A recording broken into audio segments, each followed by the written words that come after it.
Hoje, se ouvirdes a sua voz, não endureçais o coração. Salmo 95, 7, 8. Deus fala.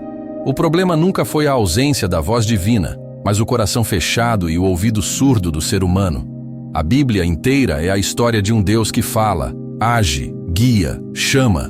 Desde Gênesis, quando Deus andava no jardim e conversava com Adão, até o Apocalipse, onde o Espírito diz às igrejas, quem tem ouvidos, ouça. A revelação mostra um Deus que comunica. Mas há um princípio claro, só ouve a voz de Deus quem se dispõe a obedecer antes mesmo de saber o que será dito. Não se ouve Deus com curiosidade. Ouvimos com temor, com submissão. Quem quer ouvir Deus apenas para avaliar se vale a pena obedecer, já começou errado. O teólogo A. W. Tozer, em seu livro The Pursuit of God, escreveu: a voz de Deus é para os filhos de Deus o que é o instinto para os animais. É por ela que eles vivem. Deus nunca se cala com os que o buscam de coração sincero. Se você sente que Deus está em silêncio, pergunte primeiro: meu coração está disponível ou distraído? Estou ouvindo para obedecer ou apenas para ser consolado? Isaías 29, que você citou anteriormente, é um exemplo claro de um povo que queria ver milagres, mas não queria ouvir Deus. Deus diz: este povo se aproxima de mim com os lábios, mas o coração está longe. Isaías 29, 13. Ouvir a voz de Deus exige reverência, disposição para obedecer e principalmente relacionamento. Você não ouve a voz de alguém com quem não tem intimidade. Deus não é um palestrante para ser escutado em uma plateia. Ele é um pai que fala com filhos, e filhos que amam, ouvem. Jesus afirmou isso claramente. As minhas ovelhas ouvem a minha voz, eu as conheço, e elas me seguem. João 10, 27. Veja a ordem. Ouvem, são conhecidas, seguem. Ou seja, ouvir não é só um ato auditivo, é um movimento do coração.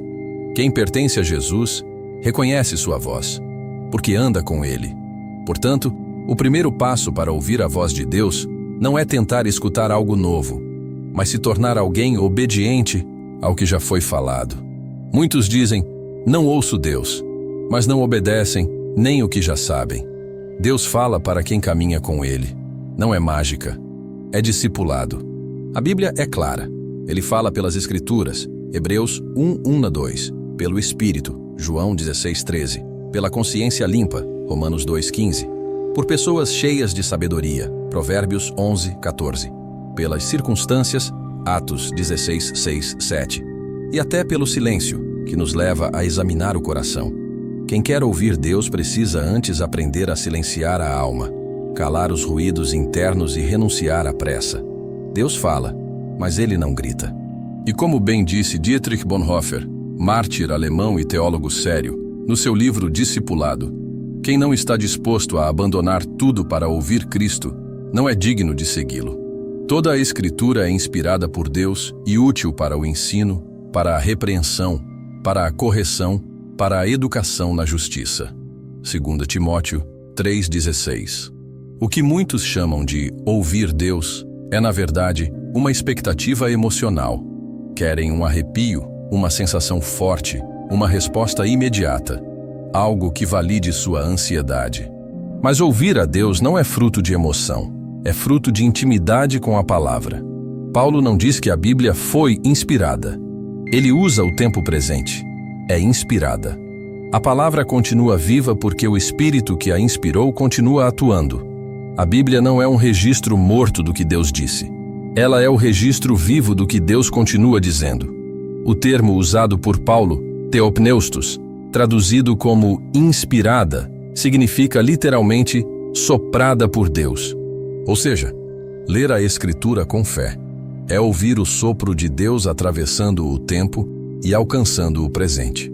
João Calvino dizia que a Bíblia é como óculos que Deus nos dá para vermos o mundo com clareza. Em sua obra, As Institutas da Religião Cristã, Calvino escreve: assim como os velhos ou os fracos de vista, quando querem ler, embora tenham o livro diante dos olhos, sem o auxílio dos óculos não conseguem discernir uma letra, assim nós, iluminados pelo Espírito, precisamos da Escritura como guia certo para entender a vontade de Deus. Portanto, Deus fala pela Bíblia. Quem quer ouvi-lo precisa antes de tudo ler a Bíblia com humildade, paciência e fé. Alguns perguntam, mas como saber se o que leio é mesmo Deus falando comigo? A resposta é simples. O Espírito Santo confirma no nosso coração aquilo que Ele mesmo inspirou. Jesus prometeu isso. Quando vier, porém, o Espírito da verdade, Ele os guiará a toda a verdade. João 16:13. O Espírito Santo não nos leva para longe da palavra. Ele nos mergulha mais fundo nela. Ele abre os olhos, não para visões místicas, mas para a beleza e a profundidade do que já está revelado. E por que, então, tantos cristãos leem a Bíblia e não ouvem nada? Porque muitos leem como quem lê jornal. Procuram promessas, ignoram os alertas. Buscam consolo, mas desprezam confronto.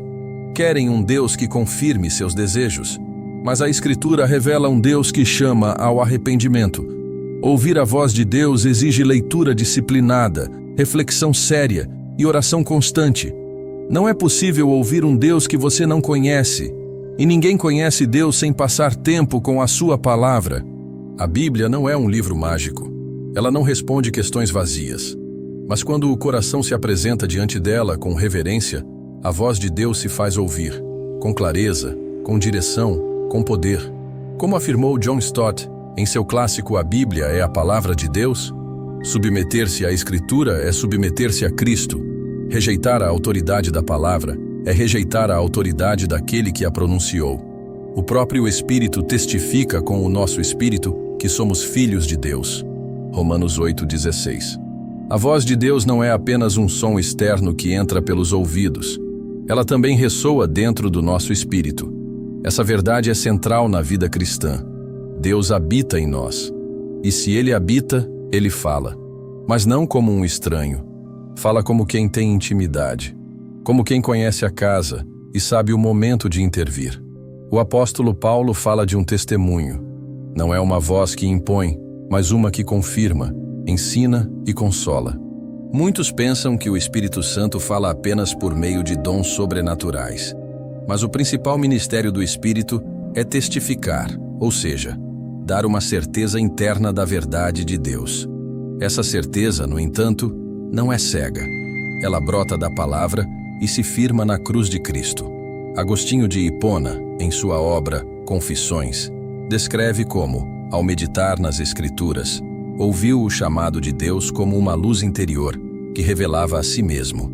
Agostinho diz: não estavas fora de mim, mas dentro, mais íntimo do que o mais íntimo meu, e mais elevado que o mais alto meu. Ou seja, o Espírito fala dentro, mas não nos guia a qualquer caminho. Ele nos conduz para Cristo. Toda voz que leva você a fugir de Jesus ou a contrariar a palavra não vem de Deus. É importante entender. A voz de Deus não é confusa, não é ansiosa, não é precipitada. Ela pode nos confrontar, sim. Pode nos levar a decisões difíceis, mas nunca nos arrasta sem clareza, sem propósito ou sem paz. No Salmo 32, 1-8, Deus promete: instruir-te-ei e ensinar-te-ei o caminho que deves seguir, e sob as minhas vistas te darei conselho. Perceba, Deus ensina e aconselha, ou seja, a voz de Deus forma caráter, não apenas dá ordens. Ele nos molda por dentro. Sua voz não grita, mas transforma. Ouvir a voz de Deus também implica discernimento espiritual. Em 1 Coríntios 2,14, Paulo afirma que o homem natural não compreende as coisas do Espírito de Deus, porque lhe parecem loucura. Isso significa que há uma surdez espiritual em quem não nasceu de novo. A obra do Espírito, portanto, é abrir os ouvidos do coração. Não é mágica, não é técnica, é relacionamento.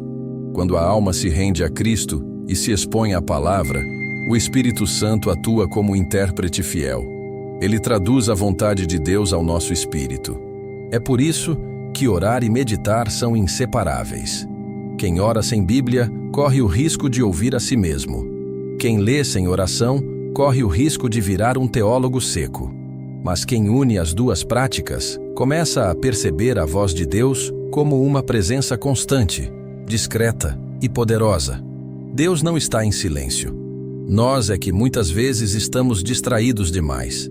Mas para quem se cala diante dele, o Espírito fala. E quando fala, ele sempre aponta para Cristo. Se alguém quiser fazer a vontade dele, conhecerá a respeito da doutrina, se ela é de Deus ou se eu falo por mim mesmo. João 7,17. Jesus deixa claro: a obediência precede a compreensão plena. Não é o contrário. Muitos querem entender tudo antes de obedecer. Mas o reino de Deus não funciona assim. A revelação se aprofunda conforme o coração se submete. Só ouve claramente quem decide seguir, mesmo que ainda não saiba o destino. A voz de Deus não se separa do caráter de Deus. Ele não fala com quem apenas quer saber, mas com quem está disposto a obedecer. Isso não é barganha. É princípio espiritual. O coração endurecido bloqueia o som do céu. O coração quebrantado, ao contrário, amplia a audição da alma. Dietrich Bonhoeffer, teólogo luterano executado pelo regime nazista, escreveu em Discipulado: somente aquele que crê obedece. Somente aquele que obedece crê. A frase, apesar de curta, é uma síntese poderosa. Fé e obediência são inseparáveis. E a fé verdadeira não é passiva, ela anda, mesmo sem ver o mapa completo. Deus fala mais claramente com aqueles que estão andando no caminho, não com os que ficam parados esperando uma garantia absoluta. Ouvir a voz de Deus também exige pureza de motivação. Tiago 4,3 diz: pedis e não recebeis, porque pedis mal, para esbanjardes em vossos prazeres. Isso mostra que o problema não é a oração, mas a intenção por trás dela. Da mesma forma, muitos querem ouvir Deus apenas para garantir sucesso, resolver um problema ou confirmar um plano pessoal. Isso não é escuta espiritual, é manipulação religiosa. O profeta Samuel aprendeu desde pequeno uma lição vital. Fala, Senhor, pois o teu servo ouve. Jean Pamanaensius 3:10. Observe, ele não disse: fala, Senhor, pois o teu servo quer decidir se vai ouvir ou não. Há uma entrega prévia, uma disposição antecipada. É isso que mantém os ouvidos abertos ao céu. Um coração obediente, humilde e pronto para seguir mesmo quando o caminho é difícil. O próprio Cristo foi o maior exemplo. Hebreus 5:8 afirma: embora sendo filho, aprendeu a obediência pelas coisas que sofreu. Se o Filho Eterno aprendeu a obedecer, quem somos nós para exigir revelações sem compromisso com a prática? A voz de Deus é profunda, mas não é complicada. Ela ecoa com clareza no interior dos que obedecem. Obedecer não garante ausência de lutas, mas garante sensibilidade espiritual. No Salmo 25:14 está escrito: o segredo do Senhor é para os que o temem, e ele lhes fará saber a sua aliança. O temor do Senhor é o solo onde a voz de Deus brota. O problema não é que Deus esteja calado. O problema é que muitos ouvem o que querem, não o que Deus está dizendo. E quando isso acontece, confundem a própria consciência com a voz do Altíssimo e caem em engano. Por isso a pergunta não deve ser apenas como ouvir Deus, mas estou disposto a obedecer mesmo antes de entender tudo? A resposta a essa pergunta define quem terá ouvidos abertos ou fechados.